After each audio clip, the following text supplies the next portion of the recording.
correction in the programme. Yes. It's not quite what you thought it might be, but it's what you now think it is, I hope. Yeah. Anyway, so just to say who I am, for those of you who don't know me, I now mainly run something called Wild Words, which is about, for all kinds of writers, about bringing their words alive. But I started as a screenwriter, and everything I do with Writers Still is based on my screenwriting training, really. I just think it's the best training for any kind of writer, best thing you can do. It's fantastic at structure, it's fantastic at showing, not telling, it's fantastic at character and dialogue, all sorts of things. So I'm always really keen that people come to the screenwriting course who aren't actually screenwriters, because it's just so valuable in so many ways. So I started working on film sets when I was 16, 17. So I grew up in London, and I wanted to make films. I wrote loads of letters to producers when I was about 16 saying I wanted to make films, and through that I met some people, started working on film sets. And then in my 20s I ran a little production company called Ruby Red Films in London, and we mainly made short films that we sold overseas through cable and satellite avenues. We did quite well, actually, considering short films are known not to make much money. We did quite well because we did things with not much dialogue that we sold in lots of different territories, and we made quite a reasonable living for quite a while. And alongside that, we struggled, like every film company, to raise the money to make features. We didn't get very far. And so for about... Hi, morning. For about 7 or 8 years I was writing feature film scripts, and they were being optioned by various production companies, but it was very, very rare if ever they were ever made, because for a film company to buy a screenplay is quite inexpensive for them to make it is very expensive. So it can be a bit of a weird world, because you end up writing things that never kind of come alive in the way that you intended. So it can be a bit of a strange industry from that point of view. So one route that solves that, obviously, is if you're someone who likes to also direct and make your own films, because then you can put them into action. Or if you know people as a writer who would like to film your screenplays and bring in actors and do the whole production bit, because it makes a big difference to your ability to realise your screenplays as well. So that happened, and then what happened? I think that's enough for now. But I wanted to find out from you first, how many people here are actually... Well, first, how many people are active screenplay writers in the sense of writing in the genre that we might call script writing or screenplays? Just to know. Okay? Right. How many people would like to do that, or have an intention to write something in that genre? Quite a lot. Great. And how many people are here just because they're interested in the subject in general and maybe write other kinds of stuff more? Okay. And I know lots of us as writers write lots of different things, don't we? So it's sort of part of the course as well. Okay, so, little image here. I was looking for images of screenwriters writing, and of course, when a screenwriter's writing, aside from formatting, which we will look at during this course, aside from formatting, the process of writing looks like any other kind of writing. It's someone sitting at a desk writing. So instead, I have a nice little still here of someone producing a film, which gives much more the feeling, doesn't it, that we want as a writer who writes screenplays, of this idea that it's a collaborative effort and everything will come alive at the end. So that's the May I ask them? Yeah. It is going to be on the website, so we can download it. Yes, it will be. Yeah. Oh, great. So you don't need to write everything down if you don't want to, because what I'll do is I'll make the PowerPoint available for the Sonic library, so you can get it there as well. It's good to take photos if you don't, but that's fabulous. Yeah, makes it easier, doesn't it? It's better, otherwise we spend our whole time writing, don't we, and not able to take in all the information as well. So, okay. So, yes. So, I don't have a still of a writer writing in a room. What I have is this production one. And these are the things that we're going to try and cover during this course. I'm going to try and take you through all of these things. I'm sure we'll touch on all of them. Yeah. Quite a lot of it is about structure, which means that you can take what you learn in this course and you can apply it to anything. You can take it into poetry if you want to. You can take it into short stories, into novels, into screenplays, whatever you like to do with it. And by the end, I think you'll have a really good grip, I hope, on how to really show things, show all the time. Because I suppose the first rule of screenwriting is that we show everything. It's a visual medium, basically. So what I was always told as a young screenwriter, which applies absolutely, is don't write anything you can't show. You can't write anything down that you don't show, that you can't show visually in some way, or in action terms in screenwriting. That's very useful because it means we always, as a writer, have to be searching for ways of showing things. We can't be lazy as writers in screenwriting. We have to always be finding concrete, shareable, visual ways to explain, to convey to the reader or to the audience what's happening with our character. So it's brilliant in that way. So, in terms of the structure, what we'll look at is we'll look at 5 elements that I think are really vital for making any story work. If you have those 5 elements in a story, you're pretty sure the story will be fine. Because I think what can happen often when we're writing is we have lots of ideas and we're not sure which ideas to run with. Or we start an idea, don't we? We get halfway through a novel, for example, and we go, oh, damn, should have done the other one. But actually, if you have a story with those 5 elements in, it will work. And then it's all about how you write it, basically. That makes the difference, as long as you've got a solid idea to begin with. So we'll look at what makes a solid idea to start off with. We'll look at how to write a pitch for a screenplay, which is just a way of kind of concisely describing the essence, explaining the essence to someone of what you're writing. It's a very good way of honing the kind of real core of the story. We'll look at the 3-act structure and how that can help you with your structuring of stories. And then we'll also look at things like formatting. We'll move on to character and emotion, showing, not telling, dialogue, those kind of things. Does that sound okay? Sounds great. Sounds like quite a lot. How we go? 5 elements. There are 5 elements I think you need to have in a story idea to make a story work. And they're quite simple in some ways. So I'm blocking the view on something. They're quite simple and they're obvious in many ways, especially to those of us who write a lot or think of writing a lot. But it's amazing how often somebody will send me something to read that doesn't have one of these elements. Really extraordinary.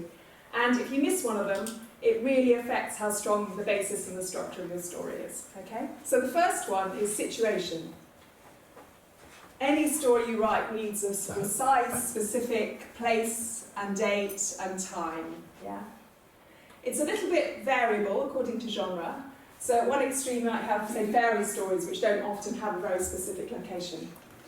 So there are things that I suppose are less like that, some genres. But in terms of screenplays, certainly you want really specific place and time and date. And society changes very quickly, doesn't it? You only have to look at our culture and our politics at the moment to know that. If we were to set a film today, it would be extremely different to how it would have been 3 months ago, wouldn't it? Or 6 months ago, or even 3 days ago. So the more specific we can be, the better often. Yeah, so there's a bit of research involved sometimes in that, if you're choosing to set a screenplay in another time or another place, or one that you're unfamiliar with. The second thing is we want a lead character in a screenplay, always. And that lead character is going to give us the backbone of our story, basically. What we're going to do as a screenwriter, as any writer in fact, is we're going to take a lead character and we're going to take our reader, our audience, and we're going to identify them with that lead character. And they're going to look through that lead character's eyes and they're going to, they're going to be as if they were the lead character. They're going to walk in their shoes, they're going to feel like they're in their body. And we're going to take the reader or the audience through the story, through that lead character. Yeah? Completely identified. It's really important for several reasons that we do this. One reason is to do with emotion. If we want the reader or the audience to feel, then we have to identify them with a character in the story. We have to make them feel like they're going through the emotional journey of one of the characters. So that's emotion is a really good reason that we do that. The other major reason is to do with tension and revealing of information. So if we want to have surprise and delight, or horror or suspense, or any of those things, the only way we can do it is by revealing things bit by bit, isn't it? Revealing information as the story goes on. And to reveal it in that way, we have to do it through one pair of eyes, normally. Yeah. So there are lots of examples of films where, because often at this point someone says, oh, but I know this film where there's 10 points of view going on, or 10 lead characters or something. Usually, if you're writing a screenplay that's going to have several strands, it's going to have several kind of little stories that are then intertwined in some way, usually you write them as completely separate stories, and then later in the process you interweave them, okay? So it's not that you didn't have a lead character, it's just that you wrote sections separately and then you put them together, okay? And in the case of a story usually where you might say there are 2 or 3 lead characters, so for example, if there were 2 best friends, like Thelma and Louise, good example, you have 2 people travelling together, and you could say they were both lead characters. But actually, if you were to look very closely at how the screenplay was structured, you'll find that one of them was always the lead character. The other was just always with them. Yeah. So as a writer, it's for the purposes of writing. Once you edit a film, you can do all sorts of things with it, can't you? You can change scenes around, you can do all sorts of stuff when you're in the editing process of the film. But in terms of the structure of the writing process, we choose one lead character and we follow them through. And then later on in the process, it might get all sort of messed around with by the editor, by the people cutting the film, and by the director and by the actors. But our job as the writer is to create the strongest story that we can at the beginning. So we write it in a very linear way to begin with. Yeah? Is that okay so far? Any questions about that? Can I ask something? Yeah. Could the lead character be unsympathetic? Have you got to like him? No, you haven't got to like them. Yeah. You've got to understand them, which is different. Yeah. So you can have really quite unlikable lead characters, but you have to understand where they've come from. You have to understand what their motivation is. Yeah. In fact, it's often more interesting to have unlikable characters. Yeah. If you have a lead character who's too nice, it can be a bit dull. So you want to at least, if you have a nice lead character, you want to at least give them a bit of edge in some way. You need to give them some flaws and some vulnerabilities and some complexity, because human beings in real life are quite complicated, aren't we? Really, we're quite complex in lots of ways. We're not cardboard cutouts. So you want to do that with your lead character as well. Lead characters can be oneself. Yes, absolutely. Yeah. So if you're writing anything that is autobiographical, if you're basing a screenplay on your own life or on the life of somebody else who is a real person, yeah, absolutely. You could choose for that to be yourself. Yeah. Exactly the same process, there's no difference. Yeah. Anything else about lead characters? Yes. I have two sisters, Mm. and they both, what I've got in mind, I Yeah. haven't written anything, but they are generally seen as two sisters together, but they are quite different in character. Mm. But they both sort of follow more or less the same path. So would Yeah. you still make one of them a Yeah. stronger one, Yeah. or just actually one of them is a bit stronger? It doesn't really matter if they're stronger or not. All you've got to do is, in a way, make a random choice in that situation, as it's not completely random, but for the sake of simplicity, Yeah. just make a choice that one of them is the lead character. So they don't necessarily have to be the stronger one, for example. The only difference is the lead character is the person you choose to identify the audience with. Yeah. Yeah. Yeah. Because they're real people. They were. Yeah, and it doesn't mean the other one can't be in as much. They can be in as much as you would like. It doesn't make a difference to that. It's just a structural thing for deciding really how you're going to reveal information and things as the story goes on. So yeah. Okay. Yeah. So probably in that situation, if you have a choice of two lead characters, you might quite often would choose the one who you felt had the most interesting emotional story, or helped change the most emotionally or psychologically or something, in order to get the most interesting story.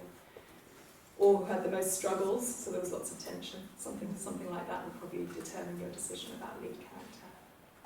Yeah. Thank you. Okay.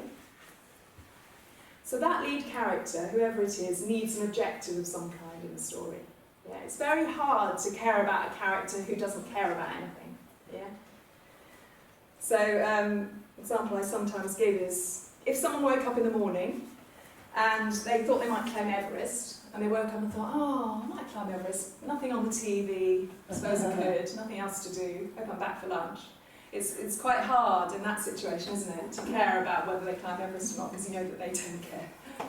If you have someone who wakes up in the morning and says, I'm going to climb Everest, if I don't climb Everest, it's all finished, I'm going to kill myself, my wife's going to leave me, you know, it's like, then you start to care, don't you, because there's things at stake and there's risk.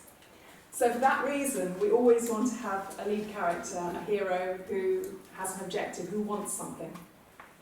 And the something that they want can be on lots of different levels. So it can be quite specific, like it could be money or a relationship.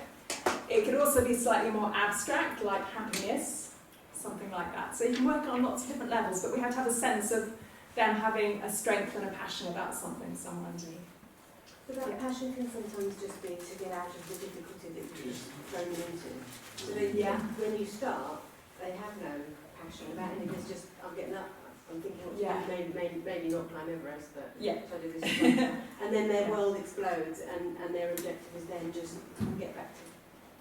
Yeah, so when we come to the 3-act structure as well, that kind of talks about that really, is that,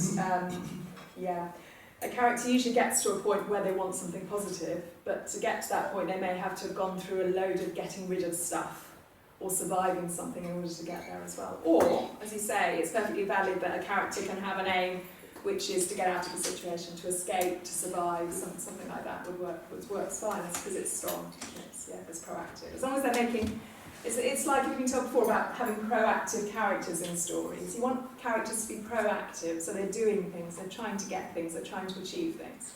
So as long as you have that, it doesn't really in a way matter what the aim is, largely.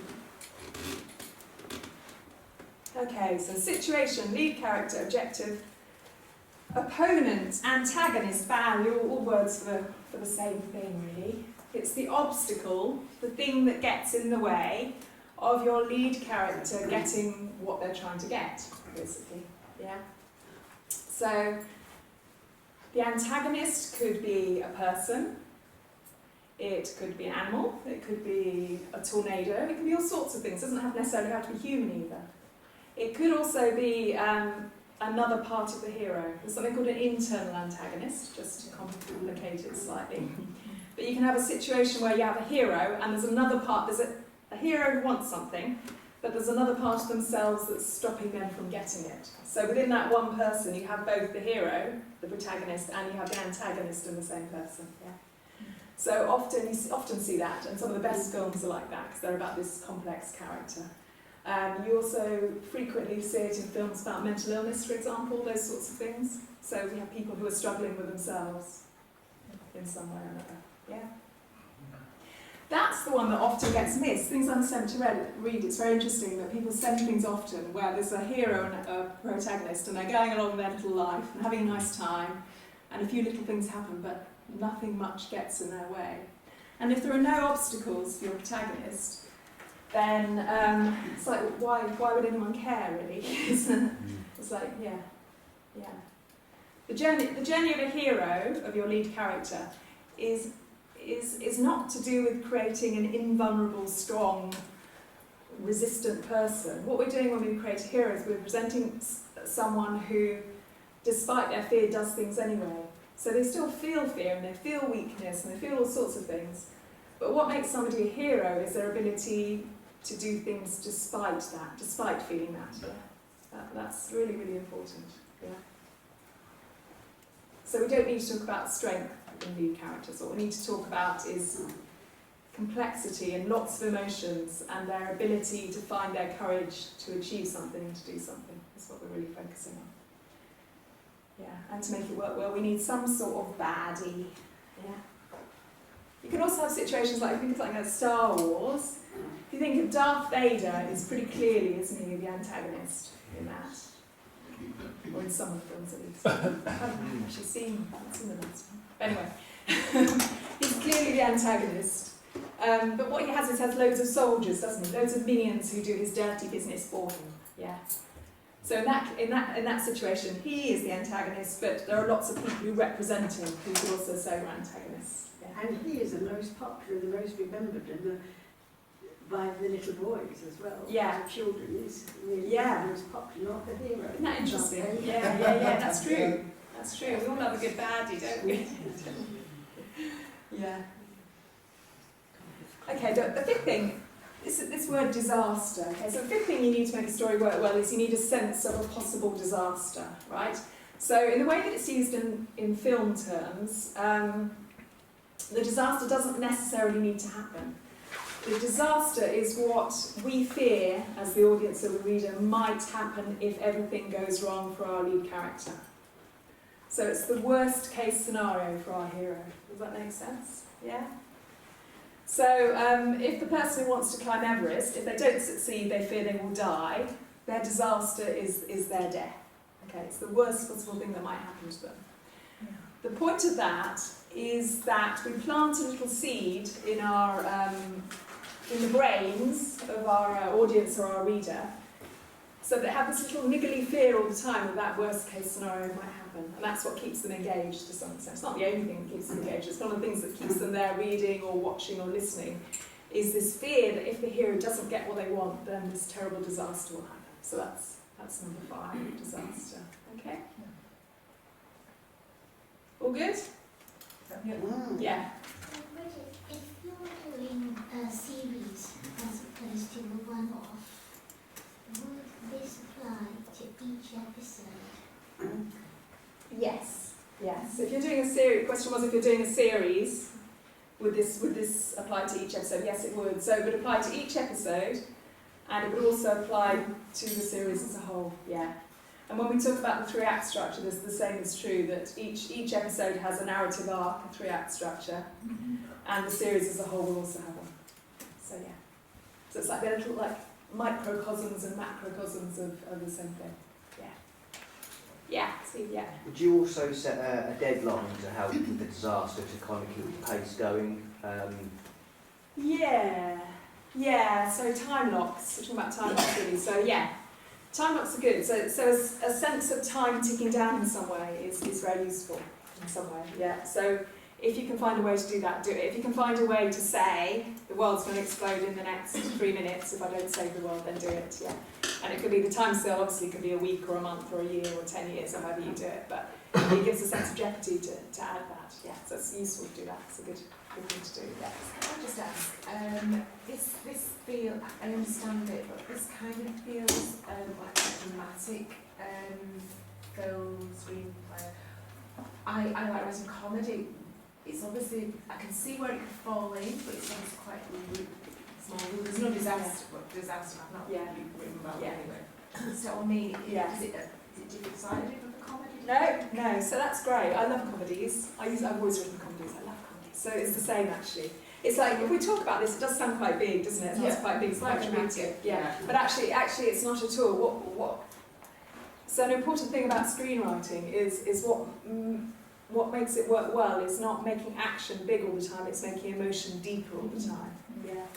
And that's a really important difference. So sometimes people come along and something's not working in a screenplay, and they think, oh, it's not working, they go away, and what they do is they add a battle scene or an action scene or a big fight or something. That's not what they need to do. What they need to do is they need to go back to their characters and drop down into more emotion and more psychological tension. So, all we're doing if we're writing something like a comedy is we're just keeping it quite small, that's all really. Yeah, so you apply these, but you apply them in small ways. The objective is small, and what the hero tries to do to get it is small, you know. And what the bad does is small. You just keep it little, and keep it little, keep it more subtle, I guess. Yeah. Possibly, Yeah. Thank you. Yeah. This is a silly question. But can you conceive of something where if the hero succeeded, it would ruin him, it would be his failure? Save the world but die yourself. Well, that sort of thing, you know, that what he actually wants is something that would be very bad for him.